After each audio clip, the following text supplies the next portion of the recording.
Hi everyone, welcome back to the show. It's all about cricket. So these days, the entire cricketing world is being pumped up and boosted. It's simply because there are plenty of cricket and plenty of series is happening all around the globe. Why not? It's a great, amazing atmosphere for all the cricket lovers and cricket enthusiastic fans all around the globe, because we lost a good 2 years of life as well as cricket due to the corona pandemic. But finally, it's a great scene to see that the cricketing world is blooming up and also blossoming up after 2 years of time. And also especially for the Sri Lankan spectators these days, it's quite important. It's simply because our national team, they are touring in Australia and they're supposed to face for 5 T20 internationals, and 2 are gone. Unfortunately, we lost both the games, but yesterday's game, it was some amazing game. What a character showed by our young and inexperienced team, especially I have to say young and inexperienced. And it was a great, amazing showpiece of cricket. And unfortunately, we lost the game. Especially, have to say the game was in our bag, and also it was in our cards. But one bad decision, one wrong decision by the umpire costed us the game. The fifth delivery of the 19th over, it was quite visible that the ball was crossing the blue line, but it wasn't called a wide. If it was called as a wide, definitely the result would have been changed, and it should have been a different story by today. But that's how the game works. There are human errors happening. If you guys can remember what happened in the World Cup final, New Zealand lost the World Championship title. It's simply because a wrong decision by umpire Kumar Dharmasena. So this happens. So we need to adapt ourselves, and also we need to expect on and off these sort of decisions. But that's how the game progresses. And especially I thought of doing this video after I came across a few interesting discussions, and there were plenty of people flocking together, and they were discussing about certain and specific things happening in this particular series. Number one, hashtag number one was Wanindu Hasaranga. Wanindu Hasaranga, what a time he's having right now. He's creating history as well, getting a huge thumping amount from IPL. Why not? We all can be so proud of him. And especially speaking about Wanindu Hasaranga, why does he bowls square arm? That was hashtag number one, hash one, not hashtag, sorry, hash one. We know Hasaranga is having a lot of variations, and simply he's coming with a high arm action where his arm touches his ear, and this is how his normal positioning, the delivery position comes. But suddenly he changed himself, and here he comes with a square arm action like Lasith Malinga. So people and plenty of the guys, they were discussing what's the necessity of doing this. It's simply because when whatever, not only Sri Lanka, whoever the team is, if you are traveling or if you are touring to Australia, you need to know Australians are so tough in their home conditions, and they are like so strong in their own backyard. So a team have to have some humongous effort, and they need to be really focused and really need to be innovative with the modern competitive cricket to beat Australians in their own backyard. No matter whatever role that you are playing, whether you are a batsman, a spinner or a fast bowler, you need to try things differently. As long as it's inside the limitations of the law book, you need to do something really different and create that surprise in the Australians. So Wanindu Hasaranga, as I said, he's having a lot of variations. So batsmen tend to read his wrist positions, the delivery positions, and also how his fingers work. So Hasaranga, rather than coming and delivering with a high arm action, where the batsman can find it quite easy to understand and to witness how his wrist works and how his finger works, but coming with a square arm action, no one would know what will happen and what the delivery would be. So this is something really great, and really adore him, and it's something great and very innovative by Wanindu Hasaranga. I think that's what he's trying. It was quite good, that delivery was quite good, but I think he's still practicing it, and he's still mastering it.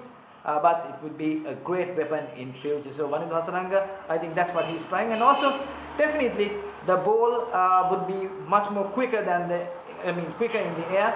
And also that loop, now normally we know when a spinner comes and deliver, he will just step onto his toes and deliver with a bit sort of a flight. But coming into the T20 format, the batsman, whatever the delivered, the batsman is waiting to whack you out of the park. Or especially in Australian stadiums, Australian grounds, we have the experienced big grounds where simultaneously, if the ground comes big, the gaps between two fielders also widen up. So that creates that opportunity.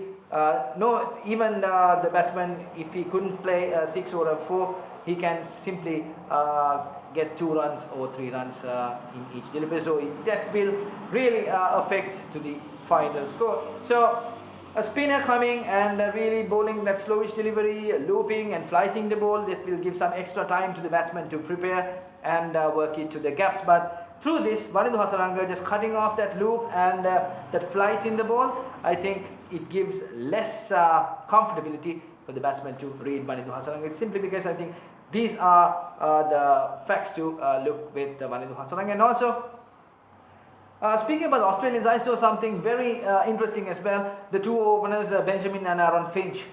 If you saw, Benjamin bats really deep in the crease, and also same side, Aaron Finch batting about 2 steps outside the crease. So this is also something very innovative, because 2 batsmen, they will rotate strike, because we know Australians, they really run well between the wickets.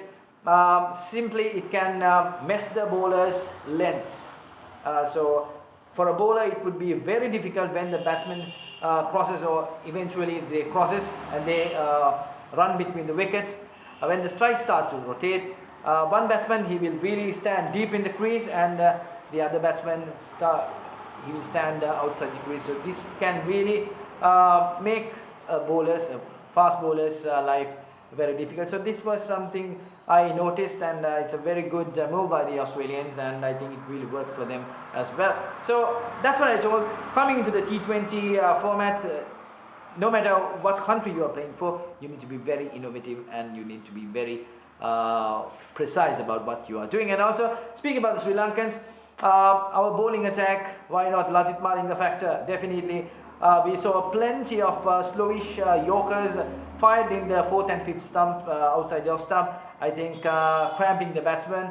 I think Australians, they found it really difficult. So that's where the importance of experience comes. I think Lasith Malinga had really worked so well with the boys, and they have been, both in the games, really made a very difficult time for the Aussie batters. And but unfortunately, Sri Lankan batsmen, the problem with the Sri Lankan batsmen is we need to understand what we are capable of doing. So we know that we don't have huge power hitters as Australians or West Indies. We don't have that muscle power. So that's the bitter truth, whether we like it or not. So the power that we have is we have a good set of batsmen who's having a rich technique. So simply they can work on the gaps. So every ball shouldn't go out of the park or find the boundaries, simply because it's not necessary, and you need to understand your power and strengths, and simply if you can work the ball and occasionally try to get that big shot, but not trying it too much. And also, why not going for fancy shots? I think yesterday the super over, it was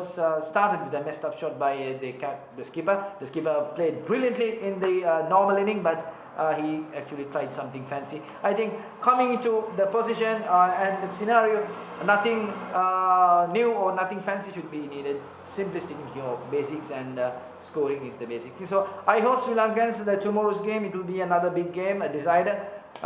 There's a must-winning situation for the Sri Lankans.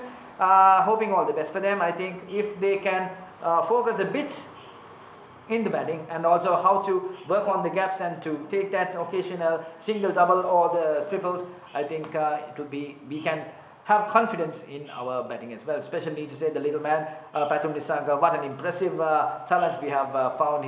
He's really doing well, and I'm really hoping to see him doing well tomorrow as well. Also hoping Dhanush Gunathilaka will fire as well, because his misfire was a big cost for us. So let us all hope all the very best for the Sri Lankans. And stay tuned, guys. I will come with some interesting another video as soon as possible. Stay safe and stay happy.